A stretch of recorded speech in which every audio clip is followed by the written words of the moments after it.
ఏందో ఈయనే అధికారం ఇప్పుడు పోయి గిట్ల వస్తున్నట్టు నీ ముఖం.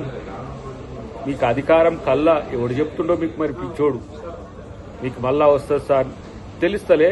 మీ మరదలు పెట్టిన షాక్ అర్థం కావట్లేదా? ఇంకా ఇలా అధికారం వస్తుందని మిషతోని అధికారులను బెదిరించే ప్రయత్నం చేస్తే ఏంది నువ్వు చేసేది ఏంటిది?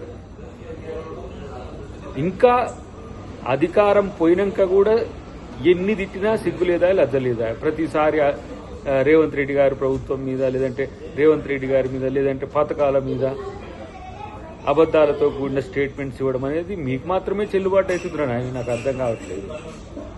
ఏడాదికి ఒకసారి ఆయన గూట్లకెళ్ళి బయటికి పలుకడో మీరే పలికి చిలక పలుకులు పలికిచ్చి ఇలా మీ పార్టీ, మీకు నాయకుడు లేని పార్టీ, నాయకుడు లేకున్నా కూడా అధికారంలోకి వస్తుందంటే తెలంగాణ ప్రజలంతా పిచ్చి భ్రమల్లో ఉన్నారా?